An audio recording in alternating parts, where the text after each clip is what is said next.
Hey, what's up guys? I'm Steve from Hardtail Party, and today we're doing a bike check of my 2019 RSD Middlechild.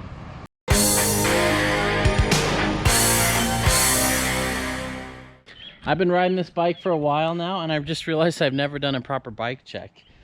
This is going to be fun. I'm very conscious of the parts I put on my bikes, and I try to maximize dollar for performance. I don't have the budget to just spend the most money on every single bling part there is, so I'm really careful what I spend money on. First up is the frame. This is a Chromoly steel RSD Middlechild, size small. I'm 5'6". This is a steel bike. It's got sliding dropouts, so you can run it 27.5 plus geared. You could run it single speed. Some people run these 26 plus. You can run 29 by 2.6 in there. It's a super versatile bike. Now, it's not the lightest bike on the planet. Most steel hardtails aren't the lightest bikes on the planet. Aluminum is lighter, titanium's lighter, carbon is lighter. So if you're looking for like the race bike for your next XC season, a steel hardtail probably isn't it, but if you're a beast, you could still rock one. This bike has incredible specs. Chainstay is 415 to 430. It's adjustable with these sliding dropouts here. Head angle is 64. That is amazing. All hardtails should have a head angle slacker than 65 degrees in my opinion. I've had brand new riders on this and they rode it just fine. It's not like a slack head angle is going to make a bike super hard to ride. There are some situations in which it might feel a little different, but I always prefer a slacker hardtail, especially because as you get into the travel, the head angle gets steeper and steeper and steeper.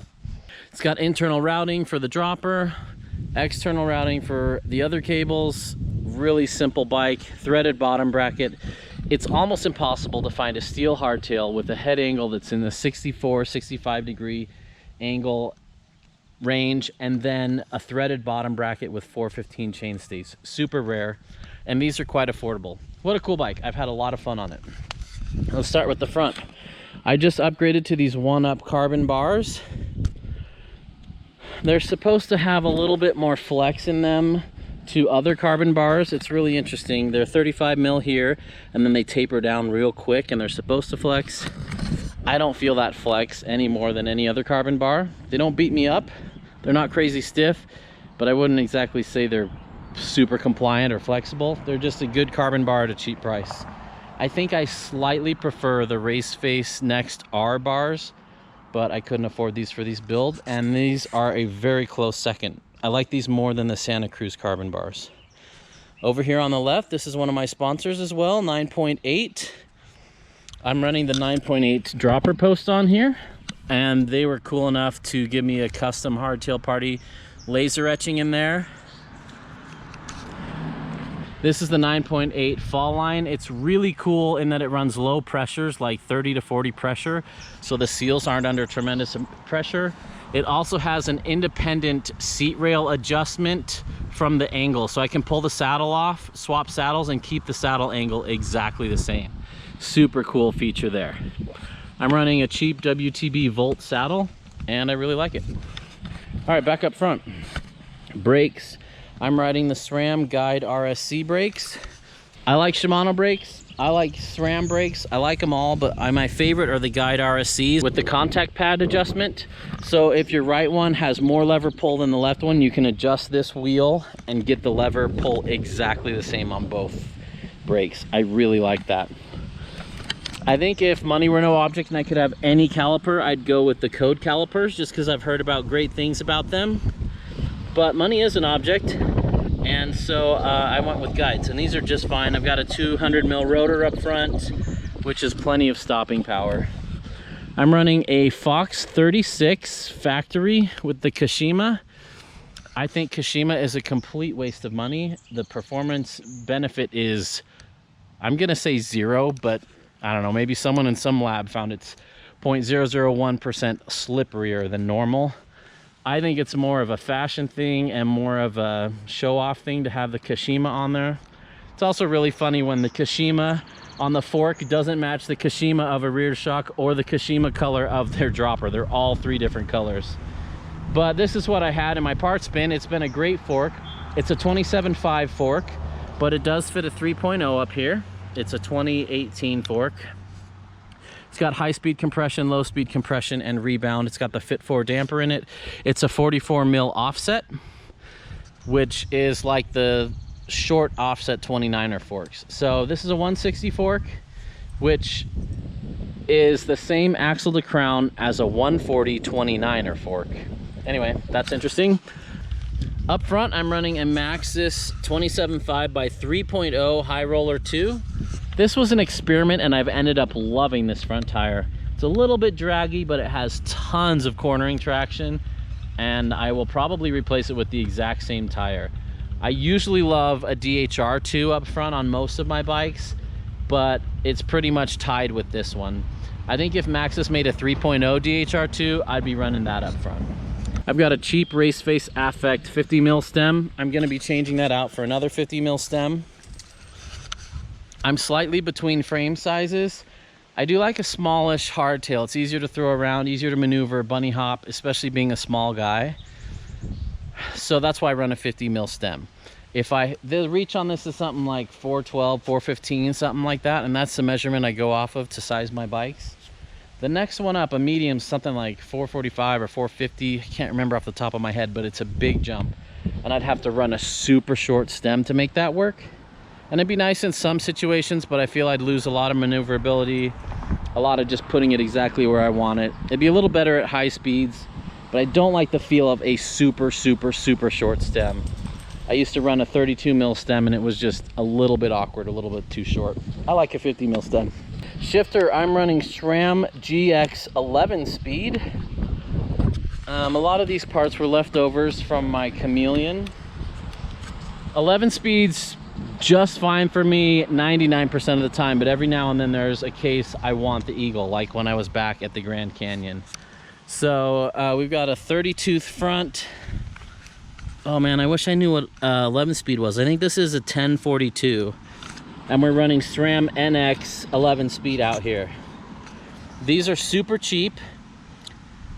It's starting to creak at the pivots. I'm sure you've heard it in some of my videos. It sounds like a headset, sounds like a bottom bracket, but it's actually my derailleur that's creaking. And when I lube these pivots with Tri-Flow, it goes away, but this is ready to be replaced. The nice news is these are like 30 or 40 bucks for an 11 speed NX. And as you can see, it's hit the rocks a few times. And so I can just replace those once a year for 4 years and still be cheaper than like an X01 derailleur. And since it's 11 speed, it's cheaper as well. I'm running 180 rotors in the back on SRAM Guide RSC brakes as well. Let's see what else. Cranks are Raceface Affect with a 30 tooth front. These cranks are okay. I don't mind them. They're a little bit heavy. This whole bike is a little bit heavy. I haven't really done much to keep it low weight. I've just kept it budget, and it's been a riot and a lot of fun. But I have ridden other people's Middlechild, however you want to say that, bikes, and they were considerably lighter because they had a much better budget than I had. Out back, I am running an Onyx rear hub. That is my favorite component on the whole bike. It is completely silent, so listen to this. The only noise you hear is my unlubricated chain. It's as silent as a front wheel, and it has true instant engagement. Look at this. The second you put power, there's no play between when it goes and when it grabs. And it's a soft engagement. It's got a Sprag clutch in it. I'll link a video up on the top right on how the Sprag clutch works. Super awesome. A little bit heavy, but it's totally worth it for the feel. And for the technical climbing that I like to do, there's nothing better than an Onyx hub. I'm running an MRP bash guard on here. This bike does not have ISCG tabs, so I'm running the MRP, I don't know what to call this, but it replaces the spacer on your bottom bracket and pops ISCG tabs on there so you can mount the bash guard. And I use the bash guard a lot, and it's a lot of fun to be able to just slam into things that I can't quite bunny hop over. 170 mil cranks. The bottom bracket's fairly high on this bike. I very rarely have pedal strikes. I could probably get away with 175 cranks on this, whereas on other bikes I typically prefer 170 or 165 cranks with a low bottom bracket. That's probably one thing. If I could have one thing to tweak on this, I would make the bottom bracket slightly lower, and I'd make it like a centimeter longer for my custom height. but I'm nitpicking, and this bike is the funnest hardtail I've ever ridden. I'm having a blast on it. Let's see what else. Rear tire is a Maxxis Minion DHR2 27.5 by 2.8. I'm running Cush core inserts. Right now I'm kind of experimenting. I'm running Cush core in the back and nothing in the front. I prefer the feel of both front and rear Cush core, but I'm kind of experimenting right now. I was on a long distance trip at the Grand Canyon and I wanted to get this bike a little bit lighter, so I took the front one out. And I could definitely feel the difference, both in a little bit of weight reduction climbing, but also felt like the front tire was a little bit bouncier. But I definitely run it in the back. I always run Cush core in the back. And I'll probably be running it front and back in the future. My rims, this is a DT, oh, I wish I could remember. I think it's a 511 or I can't remember. It's super burly. It's 40 mils wide. It's really great. For this, it sucks to get tires on and off. It's really hard to mount and dismount tires. But it's a sturdy rim, not super light, but it'll take a beating. Up front, I've got a really cheap setup. This is an Easton or Raceface ARC 40 with a cheap SRAM hub. I don't even know what model it is. But front hubs are totally, like, as long as it seals and the bearings are sealed and the flanges are fine, I can't feel the difference between a $500 front hub and an $80 front hub. This is an $80 front hub, super cheap, but I couldn't afford the extra $300 or $400 to get my whole wheel rebuilt with Onyx hubs up front just to have matching hubs. So I have mismatching hubs, and the rear hub's the one that really matters. So this is a bit of a Franken bike, but you get the most performance for the dollar out of this. I've been really thoughtful about this. Sure, I would love a blinged out XX1 everything or XTR everything. Who wouldn't love that? But in this world we live in, we have budget constraints, and mountain biking should be accessible to all. And part of the purpose of my channel is to show that no matter how much money you have, you can have fun on your bike. So this is how I've got it set up. I really like it. Oh, one other thing. I'm running the MRP ramp control cartridge in here. It replaces your volume tokens, and you can, I think there's something like 18 or 20 clicks on here. Ramping this up closes a little valve and acts like having a token in there. 1 to 4 tokens. I like it in the ability that I can adjust it for big hits and big drops and stuff. One thing I don't like, it doesn't feel the same as having tokens in there. I like to think of it more like a high-speed compression. It doesn't sit high. Like if I were to put 3 tokens in here, it would ride higher in its travel. With this, it doesn't ride higher in its travel. It just waits for a hit, and then it acts like it has 3 tokens in it. So I don't know if I'm going to be running that in my next one. It was an interesting experiment, but I do feel like this fork, how it is right now, sags into its travel too much. My ideal fork would be a pike on there. I also really like the Cane Creek helm, but new forks are expensive, and this is doing the trick just fine, and I'm having a blast.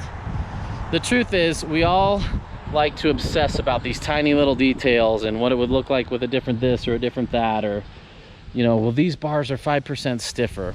In the long run, it all comes down to talent and just getting out and having fun and riding. There's nothing better than showing up to a trail or something where some dude, you look at his bike and you're just like, oh, I hope he makes it. And then he turns out to be a shredder and he just leaves everyone in the dust. I love that feeling. And just remember, it's easy to throw thousands and thousands of dollars at your bike. The most important part is to ride it and have fun and go make memories with your friends. Who cares what fork you're running? Who cares what hub? Who cares what any of this is? Just go have fun, enjoy it, and have a party on your hardtail. That's the message of this whole channel. As always, thanks for geeking out with me on bikes. I love talking about components and geometry and giving advice. If you guys have any questions, post them in the comments below. Thanks for watching. Stay tuned to see what my next bike is. I can't wait to show you that build. In fact, right now I'm waiting for UPS to deliver the frame, and I cannot wait. It's gonna be awesome.